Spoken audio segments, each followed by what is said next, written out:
went to the door, went out hot. Actually started to fall out in several other places around here.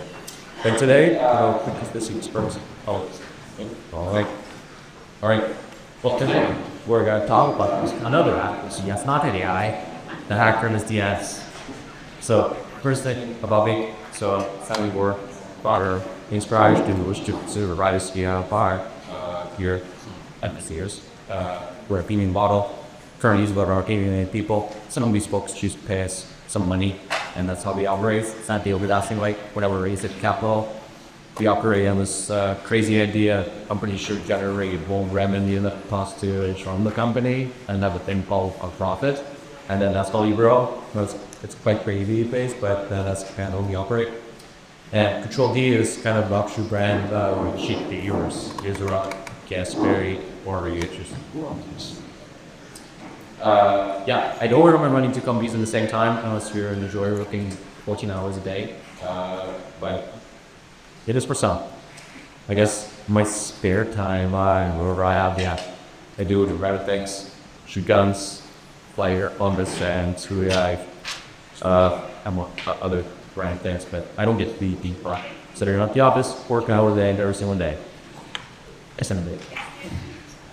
All right, so we'll talk about DNS. Actually, I'm happy to be here. I wouldn't be the worst TJ or ever. I don't like talking about. So bear with me. It's going to be worse than I'll try PR. So, DNS. Versus domain names to IP addresses. That's basically a follow on your end. Some people refer to it. Right? But it's also used for all more than just taking google.com and resolving into IP address that then you end up connecting to. It's used to like service discovery, load balancing, make geo-based rules, email routing, and domain verification through first DNS. There's all kinds of other use cases, which are all very neat. But they're also used for a lot of evil things, like DDoS amplification, for example, which is used to take down websites. It could be used for data exfiltration from buffer networks, where you make a series of DNS requests and you got data for this data is a precary that there is a payload's reconstructed fact that it could be coupled that way, or get points of data over a long period of time. And used for malware infiltration, where say you have an investment on a network on your device, we use to deliver a second stage payload in tiny little chunks that then it's reassembled back into functioning boundary things out.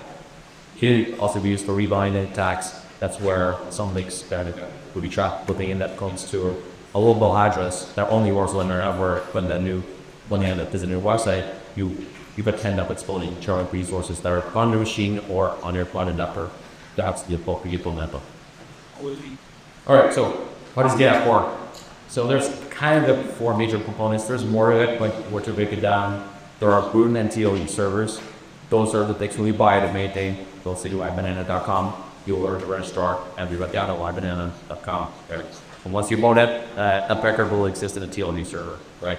Then we'll point your domain to an authoritative server, which basically allows you to get the content domain to your specific server where your website or your service is posted, and that's what makes it actually your on the internet, right? That's testdata.com. It will point to some random APIs that you set in your authoritative server. An example of your server will be service like Cloudflare as well, which is a very passive service, right? So the first two will be used by you, whoever operates the website or the service or the app or whatever you will call it. The recursive DNS resolvers are something that end users, when they're communicating with, to ask the question, hey, where is it@.com, right? They would usually talk to a recursive DNS resolver, which it's recursive in nature because it will talk to all the previous ones and ask, hey, where is banana.com, right? And they're like, okay, well, banana.com is delegated into this thing. Okay, I'm going to ask this thing, where is banana for banana.com, right? And then you open that. A forwarding resolver is a very good look. Student resolver, it doesn't have to do anything on its own. All it does is forwards requests to a recursive resolver, which is then forwards those requests to the previous ones. So that's where that U is from. It's basically guy knows the guy. Oh, that's how he is. And the rest. All right. So you might think like, hey, when I check in when Google.com or where Gmail.com, you link into your browser bar, which almost everyone does these days. Everyone just searches and clicks, right? You actually generate quite a a lot of DNS traffic on a day-to-day basis. You'll be surprised how much. In fact, like on my house, where just me and my wife and a few devices, I span a month, we generate over 2 million DNS requests every month. All right, to get busy, if you're at home a lot more than I am, these numbers can be double or triple or quadruple that just for a handful of people. Right. So every Wesley load, every clip that we make, everything that almost every download they initiate, every API call, whatever you send it over to CDLO or an Eagle client, all that starts his journey as a DNS query and talks to all the servers before he get that magical API address that we connect to and get the data that know it, wherever that data is. Okay. So, let's talk about DNS profiles. If we talked about this maybe 10 years ago, there would be just one column, the one to the left. So legacy DNS, the one you may give it a layer with, so when you punch in those IP addresses to your router and speed or unit to chain or DNS server. That existed since I think the early 80s, I believe. That's pretty flags. But what's else about it? Well, it's not encrypted, right? And it's easily interceptable, easily spoofable. This is equivalent to the browsing where over HTTP before HTTPS was a thing. Anyone along the line can see what exactly that it is you're looking at and can manipulate the contents before it reaches your bus, right? Which is something not great, but that's really the backbone of the internet. Still, to this day right now, even though you use HTTPS. So, there's a few more modern DNS protocols that came to scene in the last 10 years or so. As it stands right now, pretty much supporting for every single operating system that they're using. That's DNS or TLS, DNS or HTTPS. They're similar in the sense that they both use TLS to encrypt the app both payload and the response, so that makes it so you can't spoof it, you can intercept it and change it in flight. So that's quite nice, right?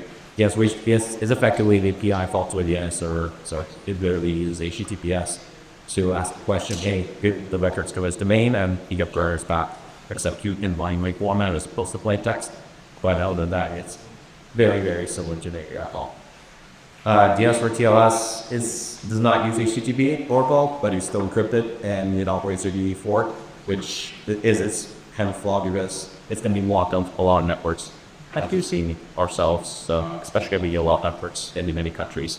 It was just a quick function for arbitrary, it's whatever responses from ISPs telling it's why it's blocked or just fixed. So the DNS HTTPS is kind of like below the standard, and it's pretty much supported by literally now the name SAP Android, which supports DNS or TLS, but that's the G. So all right, so I think there's other profiles to do it. So we kind of talked about this already. So what's the issue with an encrypted DNS? Well, it's kind of get browsing or HTTP.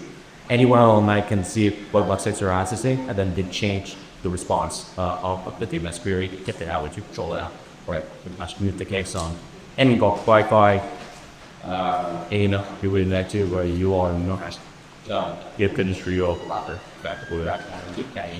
right. In cases of eavesdropping, that this can be used to build more metadata to execute a more targeted attack against you or on the particular or and on its own, it won't make it's not a big deal, but it encompasses a lot of things that you use to execute very successful social engineering attacks, which are the basis of most quote-unquote hacks. Usually it's social engineering. Very, very rarely is it like if you see all movies where someone did something there. It's always never that. With DNS spoofing, when you would return a false record and say you wanted to access seeding.com and someone intercepted it and it's seeding.com was actually an SS malicious server that is under control of the attacker. Modern browse tool prevent this, right? You will get that big scary warning saying, hey, website it's potentially insecure or something you want. But that only happens when you actually reach HTTPS rather. If you access it over HTTP, like HTTP TV.com, that request is still not encrypted. Usually it results in an operator who says, hey, actually talk to this guy second over HTTPS. But if you capture that very first part and you redirect it to totally not TV.ca that looks like TV, you just never notice that the URL in browsers and say it is different. which most people won't, you're going to be on the website. HSTS, which stands for HTTP Transport Security, kind of solves this, but where a browser will not communicate with special websites over HTTP at all, but only in 25% as of last month of websites all in balance. So 75% do not. So let's talk about unintentional freeze, which kind of talks about the sheer volume of traffic that an average machine generates these days. All right, so in this slide, you can see it, right? The useful bar, just sketch up on DevTools of accessing CNN.com will be your capital to want to read the news. That's cost. So all you wanted is to read videos, right? But until over 1,000 requests were made to over 100 different servers under the control of literally dozens of different organizations, right? All you wanted is the news, which is a bunch of text and a few pictures, right? But you ended up making this many requests. All starting the journey as a DNS peer, right? But once that is resolved, going to an address, then it needs to be regarded. So you push load all kinds of JavaScript and provided your browser headers to every single request that was made. These browser headers can reveal a whole lot of identifying information, starting from you're using, what vendor settings you have, time zone that you use to get you in. The source IP address, obviously, which can place you in specific location. Hybrid video, security, many cases. There are other things you can do with. You can also do JavaScript and you execute all kinds of other stuff. You get your GPS location, if you have that sensor device, your phone or any laptops have that, engage as well, and all kinds of other stuff. So obviously, not all these things will result in you in some kind of benign content, right? There's the obvious stuff where data brokers, which harvest this information for personal information and then leave it available to pretty much everyone online to the highest bidder. You pay for it, and it can be IDs, whatever it is you want. There's not a lot of KYC in those services. But obviously, when they connect into already malicious websites that you can do all kinds of evil things, starting there with malware, phishing website, and it can be bizarre to hunt, and that can mean anything depending on you. Some people like a web kernel, foreign addiction, and they don't want to read okay on one, so that that can be the content. Same could be except for any advice like gambling and other things. But all our folks would use our product who has this specific tools to put over to control their exact devices where and how it be to lock these things, and I want to make so I can't turn this off and I can't get this thing off of my phone unless some time passes or someone else helps me to unlock this thing in order to control those devices and and that could be also instructions, links, and all kinds of other stuff. I've tried this cool instructions. It's been a while since I went to school. It was made for your instructions back then. Now it's just absolutely insane. Yeah. All right. So traditional DNS will beautifully resolve. Hey, you want this domain? Great. Here's the IP address for it. Back to it. Okay. Anyway, filtering DNS server will not do that.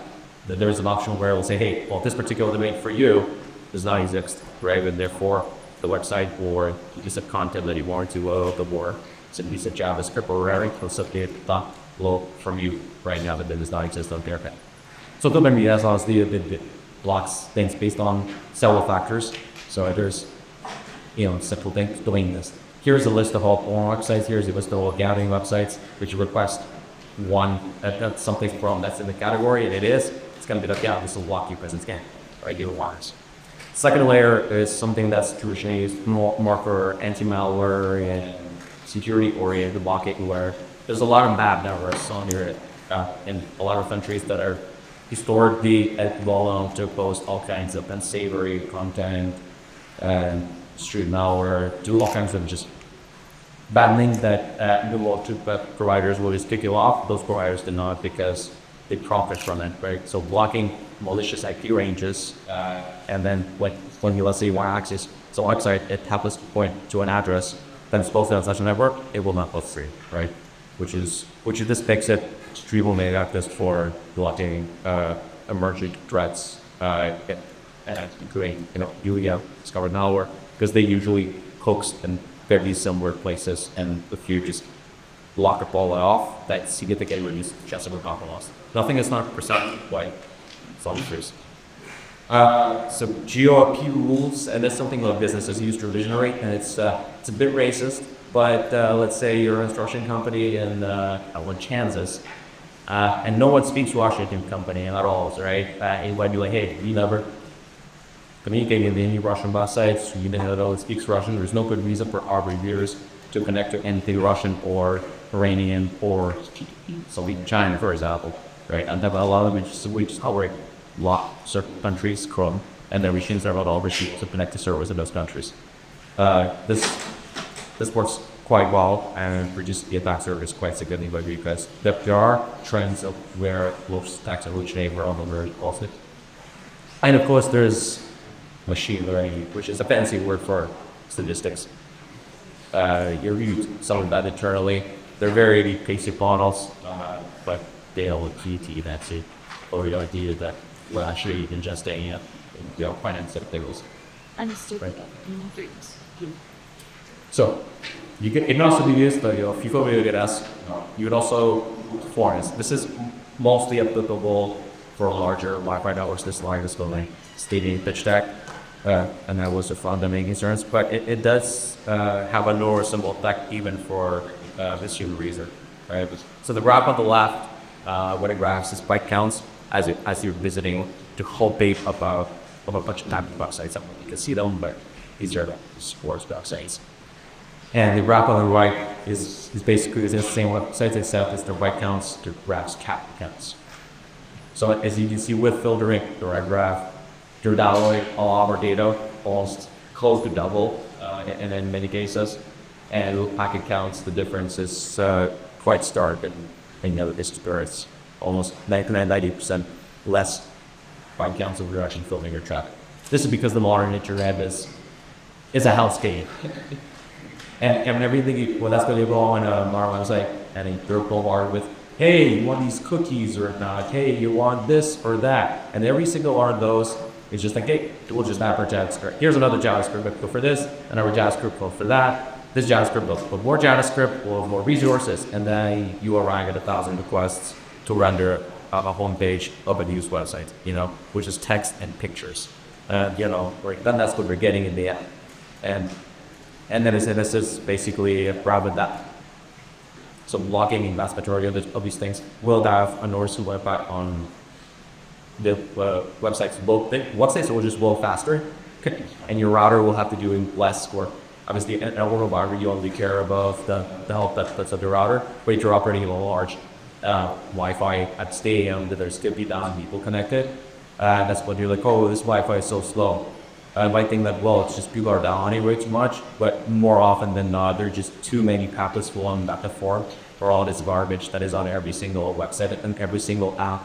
And apps are exactly the same. They'll be talking to 17 tracking services, so it's in some ways it's even worse, as apps have a lot of access to sensors on their device to do all kinds of really innovative stuff.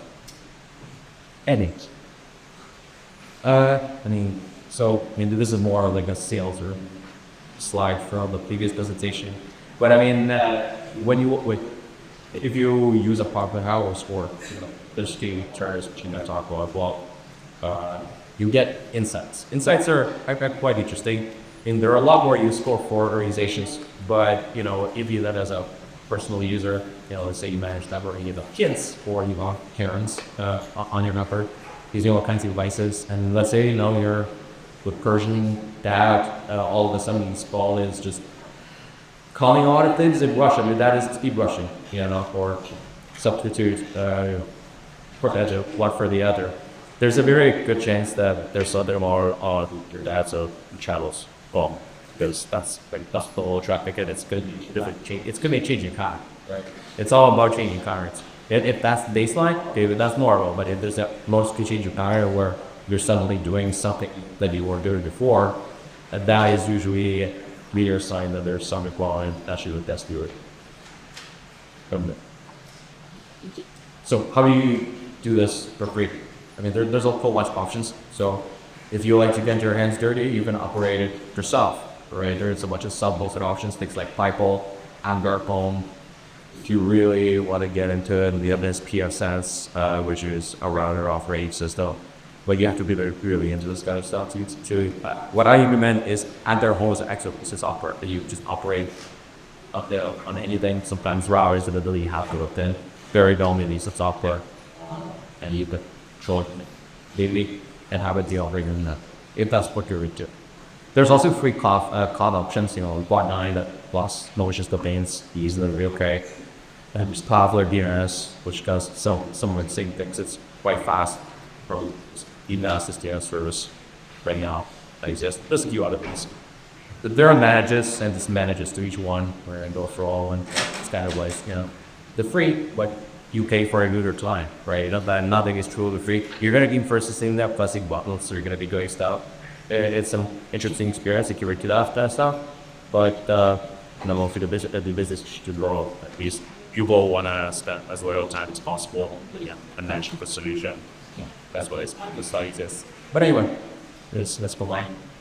The rest of this is kind of very CLE, so I'm going to go just like that one. There's a bunch of buzzwords. Yes, cool. We do everything that I just said earlier. We do it very well. It's a great service. You can achieve all of those and that shit we'll put out to that product, which is a bill for consumers as well. It's very quite cool. And there are also fear options as well. Here, fix it. Yeah, and it's a bunch of salesy stuff, but since it is DNS, no software stuff that we work, because everything right now is like, oh, just download an app. Everything's an app, especially for some things where it's literally it could be a mobile website, because if all you're looking at is text with pictures and it makes API calls that develops more text. In many of these cases, mobile apps do not need to exist, but they do. So with DNS, doing apps, you use a big DNS server in any operating system you use them. We do offer apps, but there are some advantages on it for you with the details. Really curious. You can create for boss, original boss person, and told why it's on. But anyway. In terms of roles that are so false positives, it's kind of like that's kind of the main flaw. I would say of going message. It's very easy to block things, but it's very hard to block correct things. At the end of the day, there's a lot of statistics, and you're not going to have 100% of anything, and that's all about chasing those down, right? But at any scale, even if you're 99.99% accurate, you're serving 18 billion DNS queries per day, that adds up, right? And you're going to have a bunch of false quality each one, because I know it's okay. I asked this website, it said this, but it's not. It's still that, right? We do spend quite a bit of time on this. We kind of have just our kind of magic sauce. In fact, that we also use all this stuff that I mentioned under Witchcraft brand. Internally, it's actually we were told before this, right? And we love it for Ubi, which we have fairly sensible folks who really want to help us with this stuff. It's the path.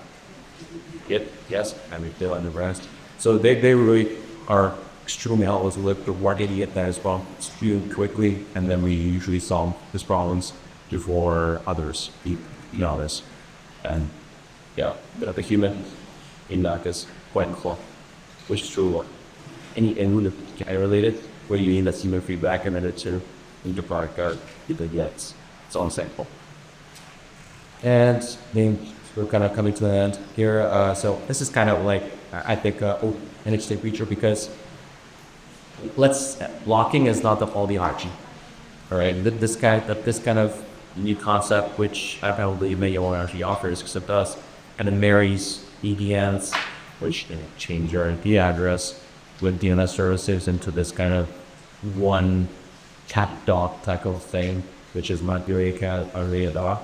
But what it allows you to do is to selectively redirect traffic just that are just blocking it. So for example, there you go. Okay, I have just start with the least granular approach, which is like, hey, I want all my traffic to be redirected, which basically from the perspective of what says that you visit, it looks like you're using a VPN, because you will not be seen by destinations that you visit, right? Or you get one granular and be like, hey, TikTok is blocked, YouTube sees me in Albania, because if you sees you in Albania, you won't get ads. So that's kind of nice. You might be for YouTube premium, but you do get open Albanian YouTube. So there's, but it's okay. But anyway. Yeah, and I think that extremely granular on this, let me know. But it's kind of like a unique feature that it combines multiple aspects of multiple products, so that you kind of already evolve to you. And yeah, last but not least, all this is to put on this book and gas network. So we built real network engineering, alright. So we operate early ASM, which is kind of the as close to the core of the internet as you can get. We operate 90% presence across the world with our machines there, which is basically a CBN for DNS, because the objective is to have the lowest latency possible, because then you can have all the great features, but it's slow, no sensitivity and speed loss, right? So we currently operate second fastest DNS fast network in the world, Cloudflare being number one. But we're on average about only 2 milliseconds slower, and your reaction time is not as fast as you think. Most key milliseconds are imperceivable, even at the list. All that, you understand. Some people think they are the point, feel it, or each other. They keep feel it of that. And yeah, and that's it.